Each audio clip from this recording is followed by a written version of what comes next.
नमस्कार,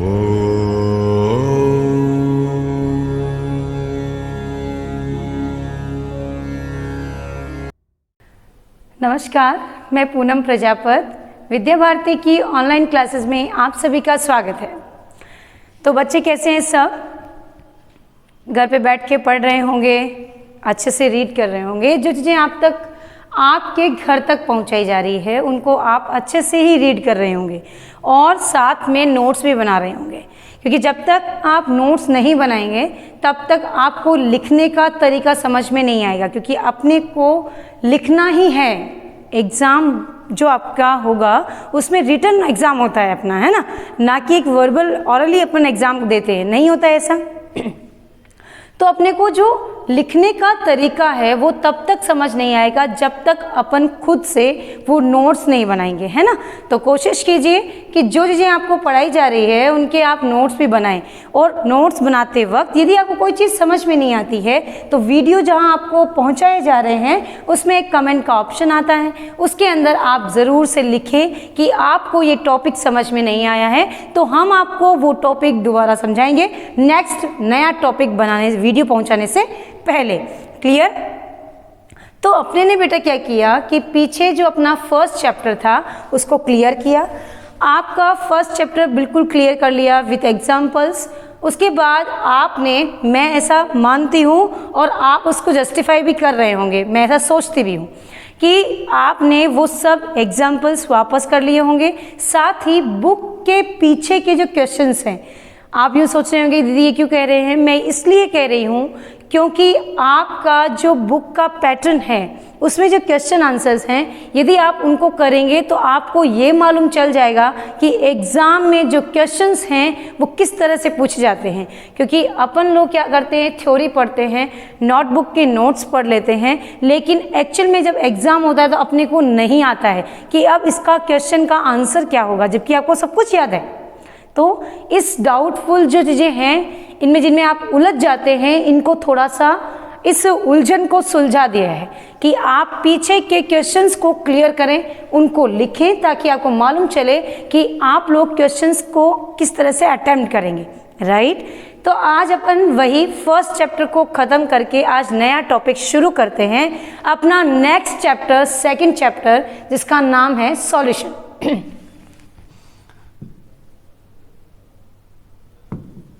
राइट? अगला चैप्टर अपना सेकंड चैप्टर है सॉल्यूशन।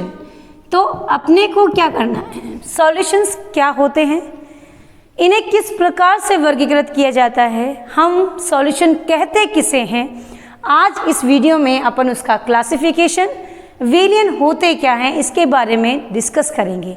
ठीक है? तो आप अपनी नोटबुक लेके बैठ जाइए, साथ में ही नोट्स बनाएंगे ताकि आपको साथ साथ में वो चीज़ें समझ में आ जाए। तो आइए शुरू करते हैं आज अपना टॉपिक, जिसका नाम क्या है, विलियन, चैप्टर नंबर 2। विलियन क्या है, विलियन किसे कहते हैं, सॉल्यूशंस होते क्या हैं। कभी भी आप देखें कि अपने ने एक पात्र लिया और उस पात्र में अपने ने इस तरह से कोई पदार्थ डाल दिया है, ये एक विलियन है। क्या है बेटा? एक विलियन है। ठीक है? अब इस विलियन के अंदर क्या क्या संभव है? विलियन के अंदर कई घटक हो सकते हैं, ज़रूरी नहीं है कि आपके पास 2 ही घटक हो, बहुत सारे घटक हो सकते हैं। लेकिन स्पेसिफिक रूप से जब हम पढ़ते हैं थ्योरेटिकली, तो उसके अंदर हम बताते हैं कि विलियन 2 प्रकार के घटकों से मिलकर बना होता है। वो घटक है विलय प्लस विलायक, विलय प्लस विलायक, यानी कि विलय और विलायक जब आपस में मिलते हैं तो एक विलियन तैयार हो जाता है। सॉल्यूट दैट इज सॉल्वेंट, दोनों जब मिल जाते हैं, इनको जब मिक्स किया जाता है, मैक क्या बनाते हैं, सॉल्यूशन तैयार हो जाता है। क्लियर हो गई बात? अब सॉल्यूशन यानी कि विलियन, विलियन के 2 भाग हैं। क्या बेटा? विलियन कितने प्रकार हैं? 2 प्रकार हैं। नीचे लिखा हुआ है, अभी मैंने बताया है विलय और विलायक। जो विलय होते हैं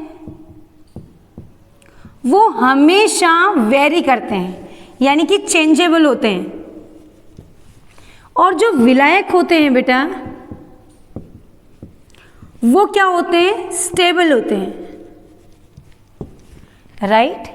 यानी कि ये परिवर्तित किए जा सकते हैं और इनके परिवर्तन के कारण ही विलयन के प्रकार को बताया गया है। यानी कि विलय कितना चेंज है, इसकी मात्रा या इसकी अवस्था किस प्रकार बदली जाती है, उसके आधार पर ही विलयनों को क्या किया गया है, क्लासिफाइड किया गया है। यानी कि आज के वीडियो में आप क्या पढ़ेंगे, सॉल्यूशंस के प्रकार कितने होते हैं, इसको डिटेल में डिस्कस करेंगे विथ एग्जाम्पल। तो चलते हैं।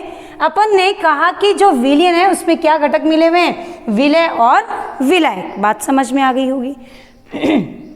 अब जो विलय और विलायक आपने यहाँ पर मिलाए हैं, तो इसके अंदर अपन देखते हैं कि अपने पास जो विलय है वो उसकी मात्रा और उसकी अवस्था कैसी है। अवस्था मीन्स भौतिक अवस्था, राइट, भौतिक रूप में। मात्रा कितनी है, तो मात्रा के आधार पर और भौतिक अवस्था के आधार पर क्या किया गया है, सॉल्यूशन को वर्गीकृत किया गया है। तो ये था आज के वीडियो का थीम जो आप पढ़ेंगे, यानी आप क्या क्या पढ़ेंगे वो मैंने इन शॉर्ट डिस्क्राइब कर दिया है। अब हम डिटेल में पढ़ेंगे। तो सबसे पहले सॉल्यूशंस क्या होते हैं, उनकी परिभाषा क्या होती है, फिर अपन उसके क्लासिफिकेशन के अंदर उतरेंगे। तो चलते हैं, अपन शुरू करते हैं विलयन की परिभाषा से कि विलयन किसे कहा जाता है। तो आइए, सबसे पहले अपन चैप्टर को शुरू करते वक्त अपना सबसे पहला टॉपिक जो है उसका नाम क्या है आपका, विलयन।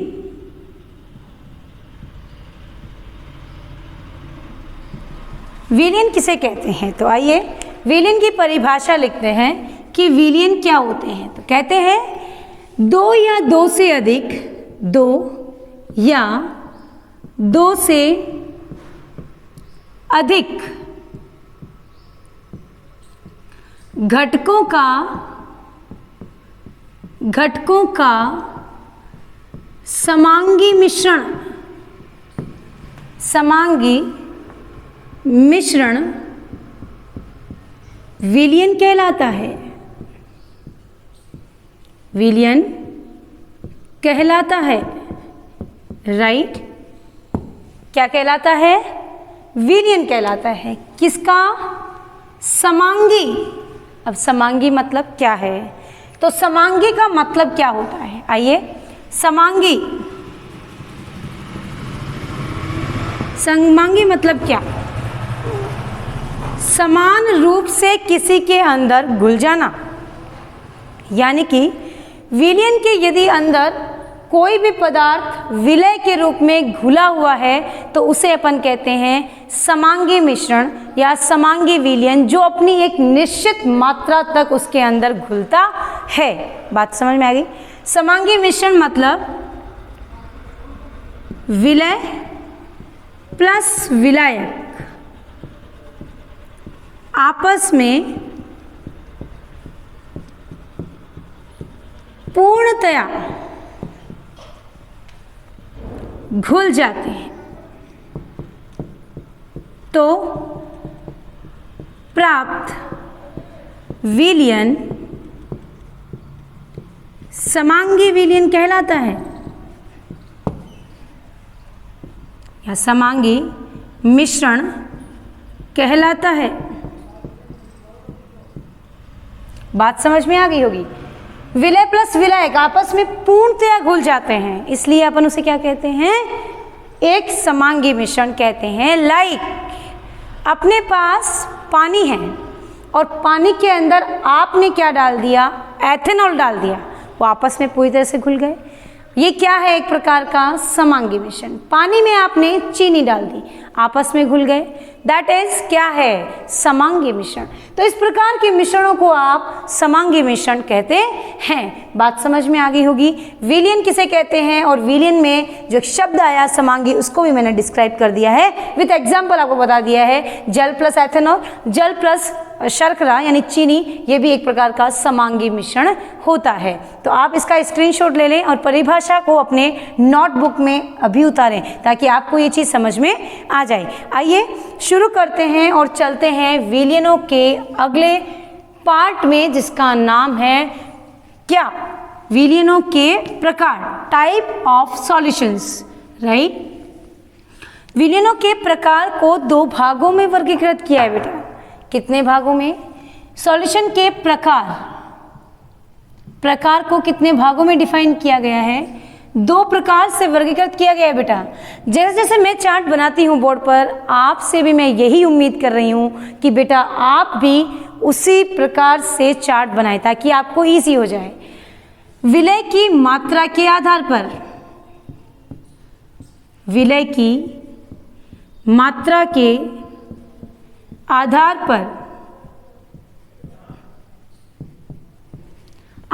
पर दूसरा, विलय की अवस्था के आधार पर,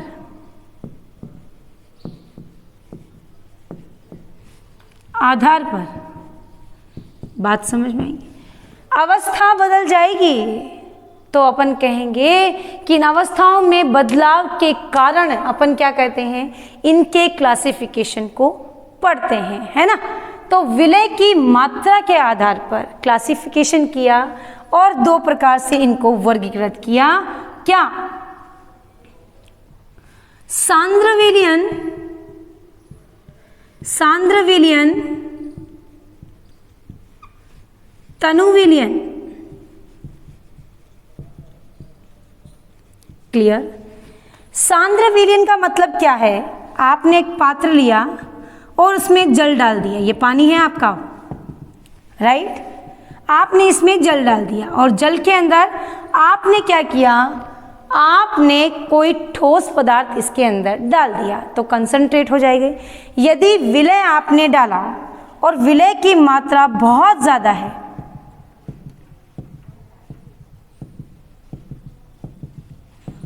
यानी पानी के अंदर आपने कॉपर सल्फेट को डाल दिया, पूरा पानी कैसा हो जाएगा, ब्लू कलर का यानी नीला। इसका मतलब ये विलयन कैसा दिखाई दे रहा है आपको, जिसमें विलय की मात्रा क्या हो बेटा, अधिक। कैसा विलयन कहलाता है?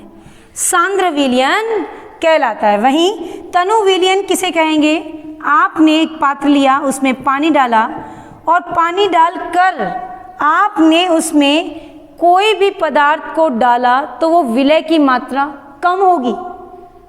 यदि कम होगी तो आपने कॉपर सल्फेट को ही डाला पर बहुत ही कम, इसका मतलब वो कलरफुल होता ही नहीं है। यदि आपने 1-2 दाने ही डाले कॉपर सल्फेट के, जस्ट क्रिस्टल 1 या 2, तो वो पूरा ब्लू कलर का नहीं होगा। तो अपन देखेंगे कि इसके अंदर हल्का सा अपने को इस तरह से दिखाई देगा। तो ये हो गया आपका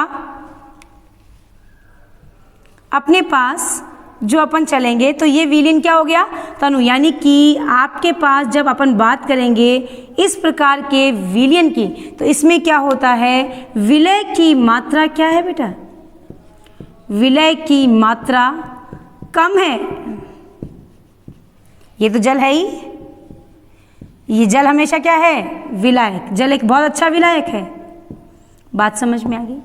ये तो है विलय और ये क्या है, विलायक। अगर आपको विलय और विलायक की डेफिनेशन नहीं पता है तो मैं एक बात बता दूं आपको, विलय वो होगा जिसको किसी में घोला जाएगा, यानी जो खुद किसी में घुलने की प्रवृत्ति रखेगा तो वो क्या होगा, सॉल्यूट विलय। और जो किसी को घोलने की क्षमता रखेगा दैट इज विलायक, सॉल्वेंट कहलाता है। विलायक किसे कहते हैं, जो किसी भी पदार्थ को अपने में घोलने की क्षमता रखता है विलायक कहलाता है। जो घुलने की क्षमता रखता है वह विलय कहलाता है। तो इस प्रकार तनु व सांद्र विलयन का कॉन्सेप्ट आपको समझ में आ गया होगा, यानी कि विलय की मात्रा के आधार पर इन्हें दो प्रकार से वर्गीकृत किया गया है। अब अपन चलते हैं आगे का क्लासिफिकेशन, जिसे आप 3 भागों में क्लासिफाइड कर रहे हैं विलय की अवस्था के आधार पर, यानी कि जब अवस्थाएं बदल जाती है, अपन यहाँ पर इसको विलायक के आधार पर बदलेंगे, विलायक के आधार पर, ठीक है। तो विलायक की अवस्था के आधार पर यदि विलायक की अवस्था गैस है, द्रव है या फिर ठोस है, तो उसके आधार पर अपन बताएंगे कि विलयन गैसीय होगा, विलयन द्रवीय होगा और विलयन क्या होगा बेटा, ठोसीय विलयन होगा। बात समझ में आ गई? यानी कि जब अपन गैस को एज ए विलायक लेंगे तो विलयन क्या होगा, गैसीय विलयन, अर्थात आप पात्र में अधिक मात्रा में विलायक डालेंगे और उसके ऊपर आप विलय की मात्रा को डालेंगे, तो वैसा ही आपका सॉल्यूशन दिखाई देगा। तो बात समझ में आ गई? आप इसका एक स्क्रीनशॉट ले लें ताकि आपको बात समझ में आ जाए। मैंने वापस क्लियर कर दिया है, विलायक की अवस्था के आधार पर, यानी वो अवस्था भौतिक प्रकार की होगी। अगर आपने वहाँ देखा है तो वो करेक्शन करना है कि विलय नहीं, विलायक की अवस्था के आधार पर आप इसके डिफाइन करेंगे। अब अपना क्लासिफिकेशन ये तो आपको समझ में आ गया। सांद्र विलयन किसे कहते हैं? वे विलयन जिसमें विलय की मात्रा अधिक होती है सांद्र विलयन कहलाते हैं। वे विलयन जिनमें विलय की मात्रा कम होती है तनु विलयन कहलाते हैं। लेकिन अब अपन डिटेल में डिस्क्राइब करेंगे विलायक की अवस्था के आधार पर विलयनों के प्रकार। तो आइए, स्क्रीनशॉट आपने ले लिया होगा, अपन अपना टॉपिक को शुरू करते हैं, विलयनों के प्रकार। आइए बेटा, विलयनों के प्रकार अपन विलायक की अवस्था के आधार पर डिफाइन कर रहे हैं। विलय की अवस्था के आधार पर 2 प्रकार से व विलायक की अवस्था के आधार पर इन्हें 3 भागों में वर्गीकृत किया गया है। किस प्रकार से वर्गीकृत किया गया है? आइए, सबसे पहला अपना जो सारणी बनेगी वो इस प्रकार से तैयार कर लेते हैं ताकि आपको ये चीज़ समझ में आ जाए। विथ एग्जाम्पल अपन इसको डिस्कस करेंगे ताकि आप क्लियर रहें। आपने जो पढ़ा है उसके अंदर आपको कोई भी डाउट ना हो, ठीक है। इसके अंदर अपन 3 पार्ट्स पढ़ेंगे ताकि अपन क्लियर रहें कि अपन क्या करने जा रहे हैं। आइए, सबसे पहले अपन लिखेंगे क्या? अवस्था।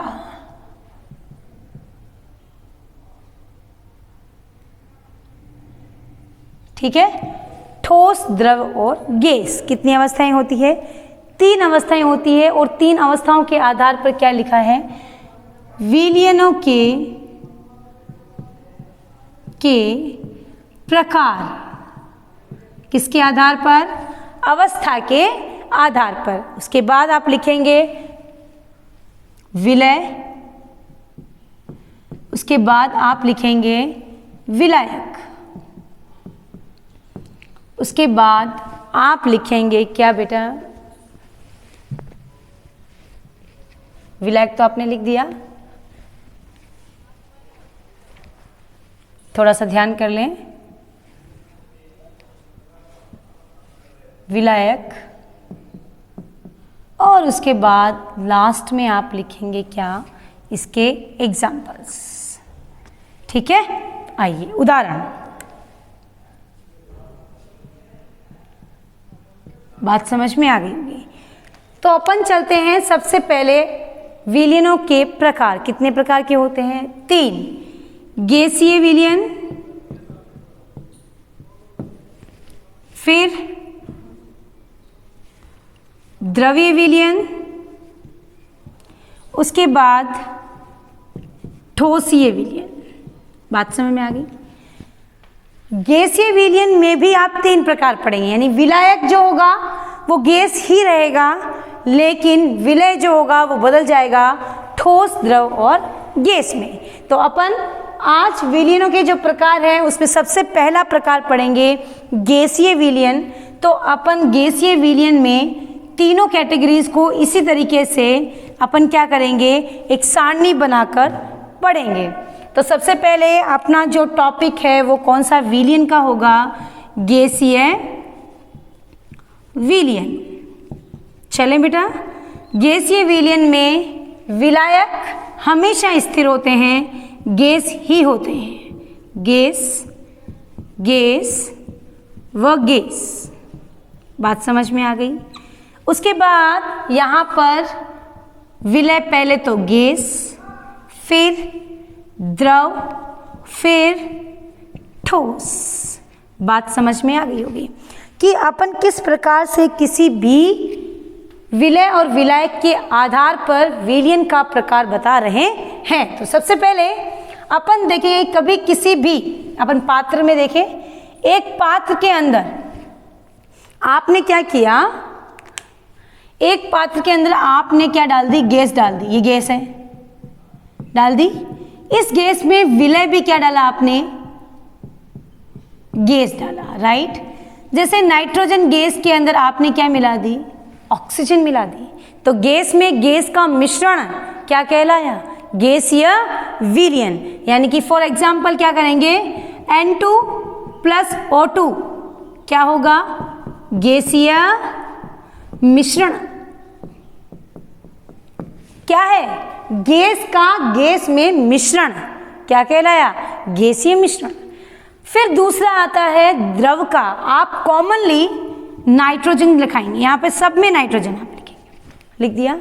नाइट्रोजन रिएक्शन विद किसके साथ? नाइट्रोजन किसके साथ रिएक्शन करवा रहे हैं आप? एल्कोहल।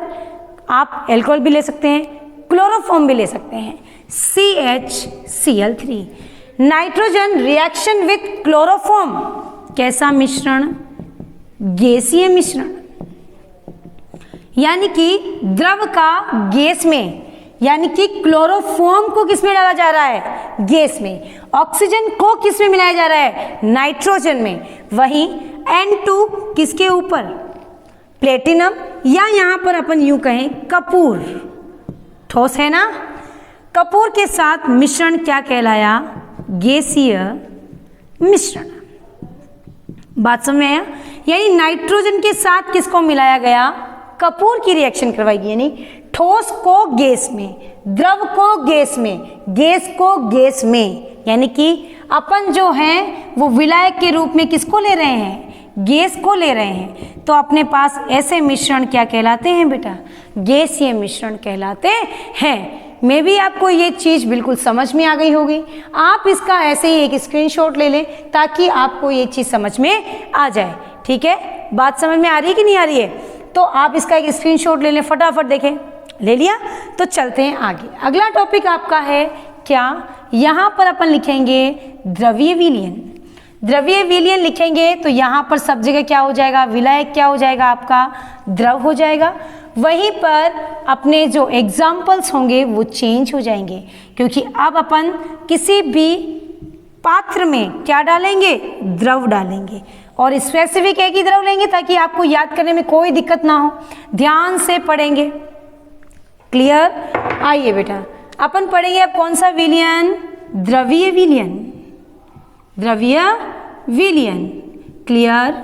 आइए, द्रवीय विलयन के बाद में यहाँ सब जगह आप क्या लिखेंगे?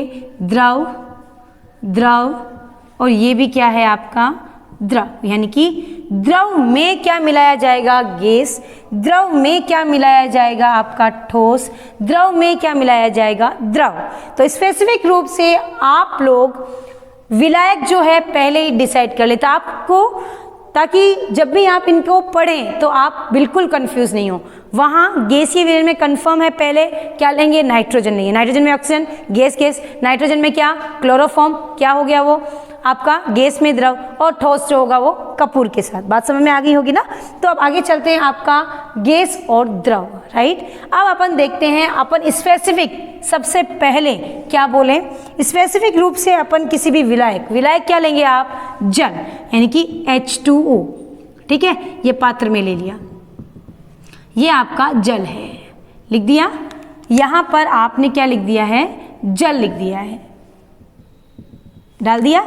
ये आपका वाटर, जल। ठीक है, सब में है, सब में कॉमनली भरा जाएगा। सब पात्र में क्या है आपके पास? वाटर है। ठीक है, जल ही लेना है,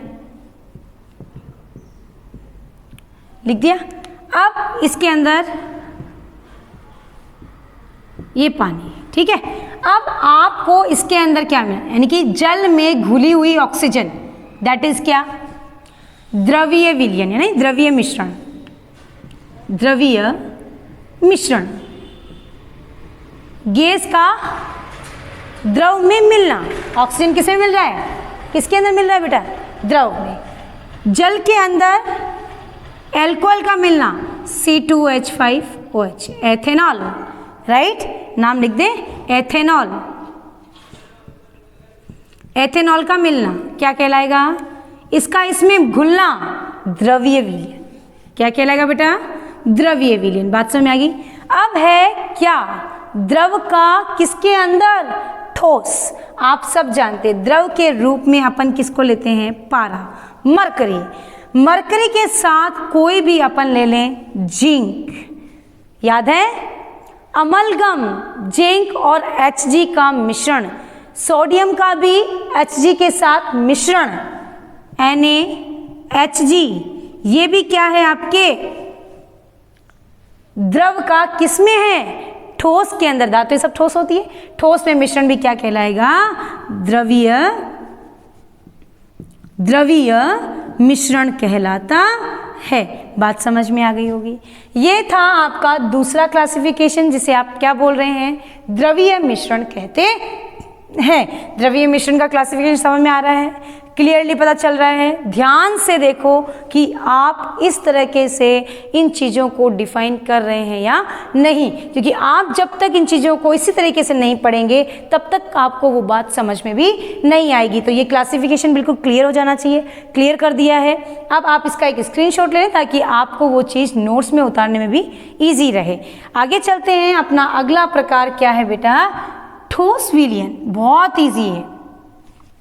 क्या करेंगे अपन, यहाँ सब जगह क्या लिखेंगे, ठोस, राइट, और एग्जाम्पल्स क्या हो जाएंगे आपके, बदल जाएंगे, है ना।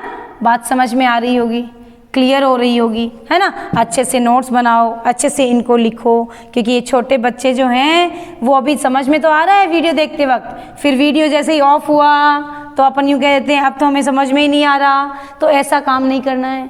जितना आपको बताया जा रहा है उतना आप स्पेसिफिक रूप से उन्हें पढ़ना शुरू करें, क्योंकि जब तक आप करेंगे नहीं तब तक हमें पता कैसे चलेगा कि आप अपना फीडबैक भी नहीं दे रहे। तो जल्दी ही आप कमेंट में इस बार लिखेंगे कि आपको समझ में आ रहा है या नहीं। अब अपन लिखेंगे गैस, द्रव और ठोस में अपन क्या लिखेंगे, यहाँ पर ठोस। चलिए चेंज कर देते हैं, ये ठोस, यहाँ पर भी ठोस और यहाँ पर भी क्या कर देंगे बेटा, ठोस। बात समझ में आ गई। अब ठोसों में धातु, कोई भी धातु आप लें, वो सब क्या है, धातुएं सब क्या होती हैं, ठोस होती है ना। ठोस विलयन में हमेशा क्या करते हैं अपन, किसी भी धातु के ऊपर अपन क्या करते हैं, किसी भी धातु को किसी के साथ भी मिलाते हैं तो वो क्या होता है आपका, किसी भी धातु में द्रवीय विलयन में क्या हो जाता है, वो उसका विलयन हो जाता है। तो ध्यान करेंगे अपन इसके अंदर लिखेंगे गैस का ठोस में, तो अपने पास सबसे पहले क्या है, गैस का ठोस। ठोस कोई धातु, लाइक प्लेटिनम, है ना।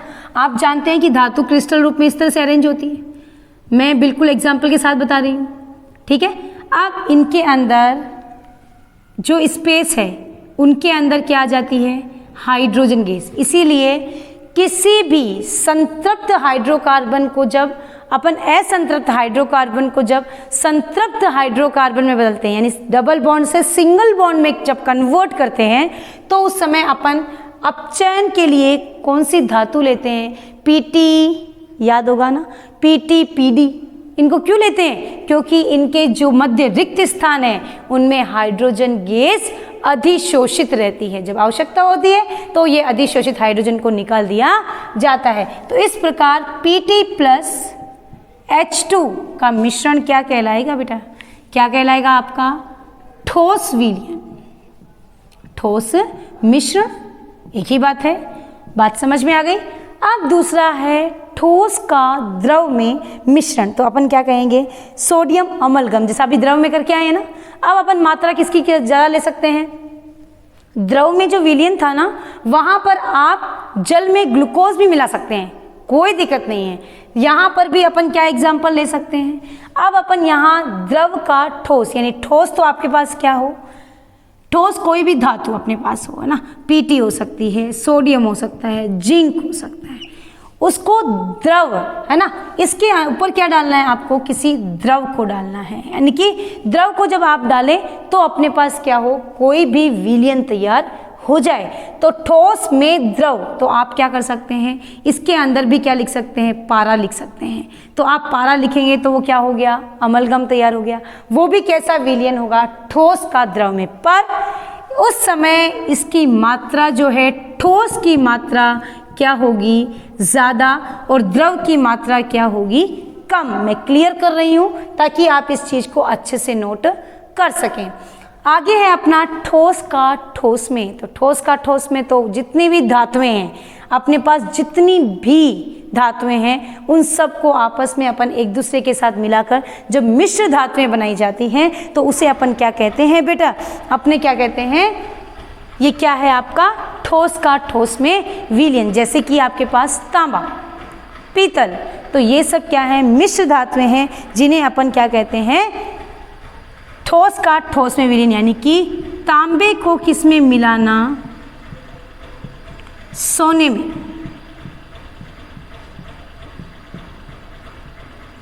विलयन। यानी कि इन दोनों का आपस में मिलने से क्या बन जाता है, कौन सा विलयन तैयार हो जाता है, आपका ठोस का ठोस में विलयन तैयार हो जाता है। तो इस प्रकार ये था एक क्लासिफिकेशन, जो क्या था आपका, सॉल्यूशन की विलायक की अवस्था के आधार पर क्लासिफिकेशन। आप इसको स्क्रीनशॉट कर लें ताकि आपको ये चीज़ समझ में आ जाए। क्लियर हो गई बात, अच्छे समझ में आ गई। अब ये टॉपिक आपका जो आज का वीडियो का थीम था वो हमने क्लियर किया, विलयनों के प्रकार को पूरी तरह से डिस्क्राइब किया। नेक्स्ट वीडियो में अपन विलयनों की सांद्रता व उनकी प्रतिशत मात्रा को डिफाइन करेंगे ताकि अपन ये बात बता सकें कि अपन जब भी किसी का सॉल्यूशन तैयार करते हैं तो उनकी सांद्रताएं किस प्रकार से ज्ञात की जाती है, उनकी प्रतिशतता किस प्रकार से ज्ञात की जाती है। तो वो सांद्रताओं को प्रतिशत के रूप में और उनकी सांद्रताओं को अलग अलग तरीके से डिफाइन करेंगे। लेकिन आज के वीडियो में बस इतना ही। आपको ये टॉपिक समझ में आया होगा। आप इस टॉपिक को जब पढ़ रहे हैं तो उसके नोट्स भी तैयार करें बेटा, यही हम बार बार आपसे कह रहे हैं। आपसे उम्मीद इसीलिए की जा रही है क्योंकि आप इन उम्मीदों पर खरा भी उतरेंगे।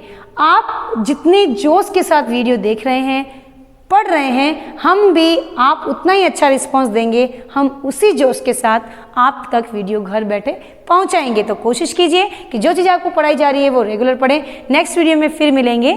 Thank you.